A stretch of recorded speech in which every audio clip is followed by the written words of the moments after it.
Welcome back to my video series on linear algebra. We've been looking at matrices and determinants. I'm George Boma-Smith.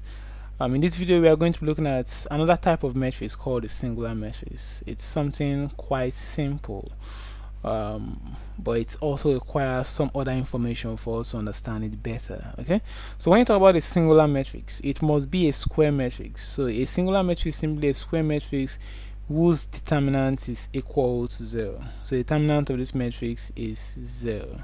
Okay, now for example, I have this matrix. This is a singular matrix. I have this other one. This is also a singular matrix, and I have this one which is also a singular matrix. So all of these matrices, their determinants are actually equal to 0. But the question now becomes, how the hell do I know that these matrices have determinants being equal to 0?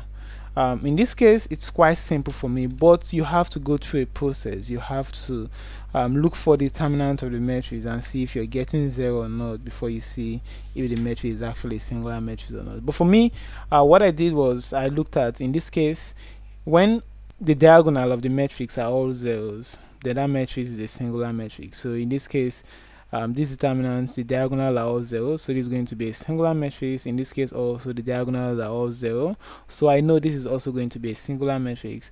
In this case, how do I know it's going to be a singular matrix? If you look at row 1 and row 3, they have a relationship.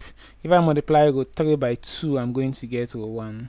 So that's how I know that this is also a singular matrix. Okay, when you multiply a row by something, if you're getting the order, then it means those matrices are also singular.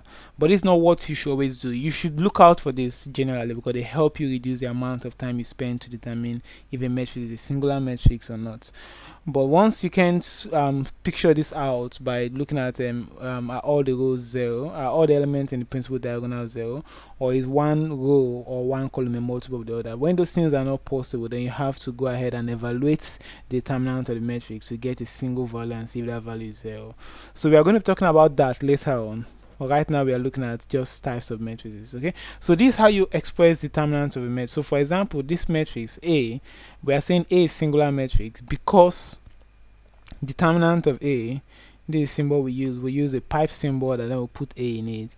Determinant of A is equal to 0. Same thing here, determinant of B is equal to 0, and in this case also determinant of C is equal to 0. Okay, so we'll see more on this concept of determinant later. We have a whole series or a chapter dedicated or set of videos rather dedicated for just determinant of matrices, for 2x2, 3x3, other kinds of matrices, and different methods you can go ahead to use to compute the determinant of matrix. So take note, singular matrices are matrices that have determinant being equal to 0. So we have all other types of matrices. However, in this video we are going to end it here. We are not going to look at more types of matrices. As we proceed in other series, videos, we'll talk about some other types of matrices that are inherent in those particular things we are going to treat. Okay, so the next video that will be coming up will be a demo section on what we've discussed so far about types of matrices. How can we generate these types of matrices using the Python programming language, and also how can we compute the sparsity of a matrix using the Python programming language. Then when it comes to the singular matrix, we are not going to look at that. I'll just show you how we can get if a matrix is singular matrix, but later on I will see the determinant of a matrix and understand it in depth. Okay, so that's it guys for this video. As usual, go ahead and like, subscribe to this channel, and share it among your friends. Tell them what you're learning here. Okay, and I'll see you guys in the next video. Bye bye.